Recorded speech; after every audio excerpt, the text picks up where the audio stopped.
एक चीज़ ये बताइए कि मुज्तबा ख़ामनाई के हवाले से इत्तलात ये हैं कि अवाम की बड़ी तादाद ने बैत की है उनकी। बैत करने से यस। ईरान की नज़रियात में क्या मुराद होती है? हमें इस्लामी नज़रियात से तो मालूम है कि बैत सिपा सलार के या रहबर के हाथ पे अगर की जाए। लेकिन ऐसे मौके पे जंग के हालात में बैत करना सरकारी तौर पे ये कोई नज़रिया है या कोई तकरीब है या फिर ये नज़रियाती तौर पे बैत करके एक पैगाम दिया जाता है?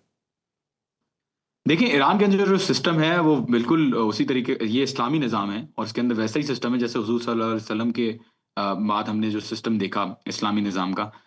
इलेक्शन का जो बैत का सिस्टम है वो ये है कि इलेक्टेड नुमाइंदे जो होते हैं असेंबली ऑफ एक्सपर्ट्स के हुँ, 88 इलेक्टेड नुमाइंदे हैं।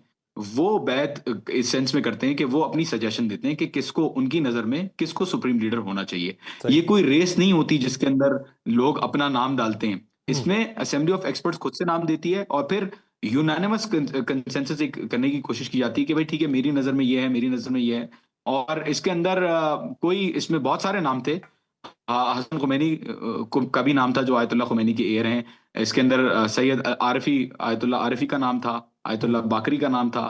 बहुत सारे लोगों का नाम था और मैंने 3 घंटे पहले जब ये अनाउंसमेंट हुई तो 3 घंटे पहले मैंने अपने ट्विटर पे भी लगा दिया था कि इलेक्शन हो चुका है। हुँ, अब कहानी अंदर की ये थी, जो मुझे कहानी पता चली है, कहानी अंदर की ये थी कि मुश्तबा खामनाई नहीं बनना चाह रहे थे सुप्रीम लीडर। हुँ, खबरगान ने उनको कहा कि नहीं, ये हमारी राय है, वी आर एन इलेक्टेड, हम इलेक्टेड इदारा हैं, हम जो है आप चाहते हैं कि आप बने तो आपको बनना पड़ेगा। और इस वजह से जो है वो आपने काफी थोड़ा बहुत डिले भी देखा इसके अंदर कि उन्होंने बाद में एक्सेप्ट किया कि चले ठीक है, आई एक्सेप्ट। काफी सारी बातें मौरूसियत की भी आ रही थी कि वो कोई मोनार्की हो गई है, ऐसा नहीं है। हुँ, ये सिर्फ आयतुल्ला मुश्तबा खामनाई अगर बेटे हैं आयतुल्ला अली खामनाई के, तो इसका मतलब ये नहीं है कि उनके खिलाफ डिस्क्रिमिनेट किया जाए या उनके मेरिट्स को छोड़ दिया जाए। हुँ, मैं पहले से कहता आ रहा हूं कि ज्यादातर चांसेस आयतुल्ला मुश्तबा खामनाई के ही बनने के हैं सुप्रीम लीडर, क्योंकि सबसे ज्यादा एक्सपीरियंस बंदा मुश्तबा खामनाई ही है जो रिक्वायरमेंट्स मीट करता हो खबरगान की। अब आप देखें, उनको वॉर हीरो के तौर पे सेलिब्रेट किया जाता है क्योंकि उन्होंने 17 साल की उम्र में जंग लड़ी इराक के खिलाफ। हुँ, वीडियोस भी मौजूद हैं उसकी। हुँ, उसके साथ साथ इन्होंने 17 साल जो हौजा इल्मिया है उसमें पढ़ाया स्टूडेंट्स को, और इतने पॉपुलर थे कि 1500 बच्चे उनकी क्लास में इनरोल करते थे। स्पेस नहीं होती थी तो लोग बाकायदा लेटर लिखते थे आयतुल्ला खामनाई को कि भाई इनको बोले हमारी क्लास जो है वो लें। और इसके साथ साथ उनकी जो एक्सपर्टीज है, अब यासिर ये इंपॉर्टेंट पॉइंट है, हुँ, आयतुल्ला मुश्तबा खामनाई ना सिर्फ एक आलिम दीन है और मुजतहिद हैं, बल्कि उसके अलावा उनकी expertise artificial intelligence, hmm, agriculture and जो उनकी सिस्टम्स हैं फार्मिंग के उसके हुँ। अंदर, और तीसरा सबसे इंपॉर्टेंट, रेजिस्टेंस इकोनॉमी में उनकी एक्सपर्टीज है। ये रेजिस्टेंस इकोनॉमी का मतलब क्या है? रेजिस्टेंस इकोनॉमी का मतलब यही होता है कि क्राइसिस के दौर में या जंग की सूरत में इकोनॉमी को किस तरीके से चलाया जाए। तो हुँ, ही मुस्तफा खामनाई का इतना पॉपुलर सपोर्ट होना, और कुछ लोग, ये जो आम आवाम है उनका तो सेंटिमेंट और ज्यादा बढ़ गया था। ट्रंप ने जब कहा कि मुस्तफा खामनाई को नहीं आना चाहिए हुँ। तो और ज्यादा सेंटिमेंट बढ़ गया, लोगों ने और एक्सेप्ट किया कि अब ये कह रहा है नहीं आना चाहिए तो लेके आओ। तो ये जो है आयतुल्ला खामनाई, जो मुस्तफा खामनाई आए हैं, आई थिंक इन्होंने एक जो यूनिफाइड ईरान को जो जिस तरीके से लेके चले हैं, इसमें आपको टैक्टिक्स में और पॉलिसी मेकिंग में भी फर्क नजर आएगा, लेकिन स्ट्रेटेजी सेम रहेगी। निगोसिएशन यूएस के साथ नहीं रहेगी जब तक यूएस जो है यहाँ से पैकअप करके नहीं जाएगा। और आई थिंक जंग जो है ईरान अपने ही टर्म्स पे खत्म करेगा अगर करेगा तो। अच्छा, एक चीज़ और बताइए कि सुप्रीम लीडर बनने के लिए आयतुल्ला होना लाज़िम है। जब सुप्रीम लीडर आयतुल्ला अली ख़ामनाई बने थे तो तब वो भी आयतुल्ला नहीं थे और आइन के अंदर तरमीम की गई थी। अब ये हज्जतुल इस्लाम थे तो इसलिए इब्तदाई तौर पे ये सवाल उठते थे कि क्या ये आयतुल्ला नहीं है तो सुप्रीम लीडर बन सकते हैं? क्या अब की बार भी ईरान में तरमीम की गई है या पुरानी तरमीम के नक्शे कदम पे ही ये आयतुल्ला के मनसब पे फाइज हुए हैं? देखें, ये जो बात है कि तरमीम हुई और आयतुल्ला की रिक्वायरमेंट्स मैं आपको बताता हूँ, ये आयतुल्ला हैं, हुँ, लेकिन कुछ स्टेप्स होते हैं। फॉर एग्जांपल, मुजतहिद और मरजे में फ़र्क होता है। हुँ, मुझे नहीं पता कि वो मरजइयत की उस पे हैं या नहीं है, लेकिन वो मुजतहिद तो बहरहाल हैं।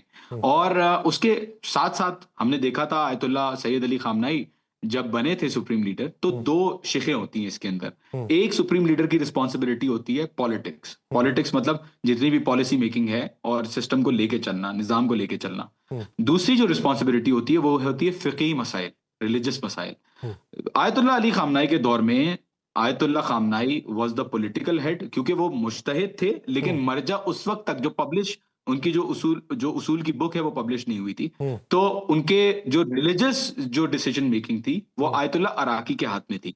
सही। लेकिन इसका मतलब ये नहीं है कि वो सुप्रीम लीडर नहीं बन सकते, वो हम्म। सुप्रीम लीडर तो हैं, लेकिन एट द सेम टाइम अगर उनकी रिक्वायरमेंट्स मीट नहीं होती मरजैयत की, हम्म। तो उनके उस हिसाब से उनको एज द जो अब उसके अंदर रिलीजियस टर्म्स हैं, वलील अम्र और वलील, मुझे नहीं पता एग्जैक्टली उसकी हम्म।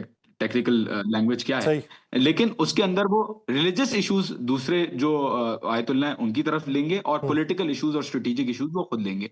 तो इस तरीके का सिस्टम बनेगा अगर मुश्तबा खामनाई मर्जा नहीं कंसिडर हुए तो। हम्म। लेकिन अभी तक ये बात जो है वो आई थिंक प्रिलिमिनरी है, हमें हमें पता चल जाएगा वक्त के साथ साथ। अच्छा, एक चीज़ और बताइए कि आपने कहा कि ईरान अपनी टर्म्स एंड कंडीशंस के ऊपर बकौल अली लारेजानी और बकौल अब्बास इराक़ची, बकौल पासदारान इनकलाब के कमांडर के अपनी टर्म्स के ऊपर ये ख़त्म करेगा। अब वो अपनी टर्म्स क्या होंगी? यानी ये भी कहा गया कि हमले अगर रोक दिए जाते हैं तो उसका मतलब ये नहीं कि ईरान ने जंग रोक दी।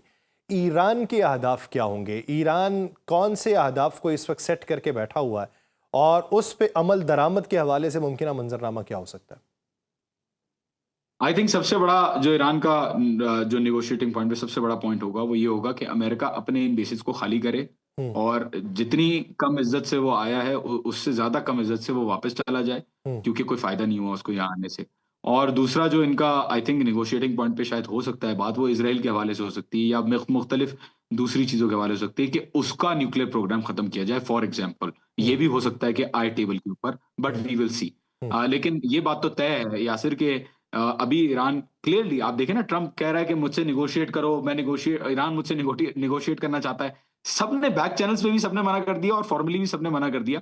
हम्म। तो बिल्कुल भी मूड नजर नहीं आता ईरान का कि वो बात करेगा इस वक्त जंग के दौरान। अच्छा, खलीजी ममालिक के हवाले से हमलों पे जो खदशात थे या बैक चैनल जो राबते हुए जिसमें ये यकीन दहानी करवाई गई कि ज़मीन इस्तेमाल नहीं होगी, जिस पे दूसरी तरफ से ये कहा गया कि हमले नहीं होंगे, फिर ज़मीन का इस्तेमाल होना और फिर हमलों का होना, ये वाला जो मंजरनामा है इसके रुकने के इम्कानात कितने हैं? देखिए वो तो बेचारे बार बार कहते रहते हैं ना कि हम नहीं करने देंगे। पहले जंग होने से पहले भी इन मुल्कों ने कहा कि हम नहीं होने देंगे, फिर हुए, फिर उन्होंने स्टेटमेंट जारी किया कि अब नहीं होने देंगे, फिर अब तीसरी दफा जो है वो स्टेटमेंट्स आ रहे हैं। ये तो बेचारे इनके हाथ में नहीं है कि अमेरिका को रोक सके हमले करने से। और कुछ मुल्क तो ऐसे हैं जो जो है बाकायदा कह रहे हैं कि भाई करो, जैसे बहरीन है। हम्म। तो अब्दुल फजल शेख कराची का जो बयान है, शेख अर्ची का जो बयान है वो हम्म। ये है कि countries not adding the US Israel are not Iran targets. जो हम्म। मुल्क नहीं कर रहे इसराइल और अमेरिका को एड, उनको हम टारगेट नहीं करेंगे। तो ये मुल्क अगर बिल्कुल इनके साथ कम्युनिकेशन चैनल्स ओपन है गल्फ कंट्रीज के साथ, हम्म। तो ये अगर डेफिनेटिवली ये कह देते हैं किसी भी कॉस्ट के ऊपर कि अमेरिका यहां से खुदाफिज हो जाए, चला जाए, तो आई थिंक बिल्कुल इसके ऊपर हमले जो है वो रुक जाएंगे। लेकिन ऐसे स्टेटमेंट्स बाद में भी आते रहेंगे यासिर, अभी भी आप देखेंगे स्टेटमेंट्स आएंगे, लेकिन हमले फिर भी होंगे, क्योंकि ये नहीं रोक सकते अमेरिका को, अपने ही मुल्क के अंदर नहीं रोक सकते कि वो हमले हमले ना करे, मेरे ख्याल में, अगर वो चाहते भी हैं तो। अच्छा, मेरा एक आखिरी सवाल, आप क्या समझते हैं कि खित्ते के ममालिक बिलखुसूस चाइना वो किस तरीके की मदद ईरान की कर रहा है और इस जंग में चाइना किस हद तक मुतासरा मुल्क है और चाइना उससे निकलने के इकदाम क्या उठा रहा है? देखें जो जो मुल्क इस वक्त ईरान के साथ हैं वो बहुत अच्छी एडवांटेजेस पोजीशन में हैं। हम्म। कैसे? उनकी तेल की नीड्स भी पूरी हो रही हैं, क्योंकि हम्म। स्ट्रेट ऑफ हॉर्मोज का पैसेज जो है वो ईरान किसी हद तक, जिसको टारगेट नहीं करना वो ईरान को पता है कि किसको टारगेट नहीं करना। हम्म। और चाइना उसमें बहुत बड़ा बेनिफिशियरी है। हम्म। लेकिन बहरहाल टेक्नोलॉजिकल सपोर्ट शायद चाइना ने दी हो पहले, रेडार सिस्टम्स की सपोर्ट दी हो, शायद इंटेलिजेंस की सपोर्ट दी हो, रशिया और चाइना दोनों ने। लेकिन डायरेक्टली ये नहीं कूदेंगे जंग के अंदर मेरे ख्याल में। हम्म। और हो सकता है कि अगर जैसे जंग बढ़ती है, बहुत ज्यादा होती है और दूसरे मुल्क आ जाएं, तो शायद शायद हो सकता है कि कोई हमें एरियल सपोर्ट हो जाए, लेकिन अभी तक तो ऐसा नहीं हुआ। तो चाइना की हमेशा से नॉन कन्फ्रंटेशनल पॉलिसी रही है, उसके अपने इकोनॉमिक मामलात हैं जो इसराइल के साथ भी हैं, अमेरिका के साथ भी हैं, वो अपनी पोजीशन को बड़ा देख के चल रहा है। Russia on the other hand Ukraine के अंदर फंसा हुआ है, उनका जाहिर है पहले ही जंग का जो सूरत हाल है वो आपके सामने है। और ट्रंप और पुतिन की जो है वो बातचीत भी होती रहती है, अच्छी अच्छे अच्छे लेवल पे बातचीत भी होती रहती है। और यहाँ से मुझे नहीं लगता कि रशिया भी इसके अंदर आएगा। बहरहाल सपोर्ट दोनों मुल्कों ने किया है, एटलीस्ट इनडायरेक्टली किया है और पॉलिटिकली किया है।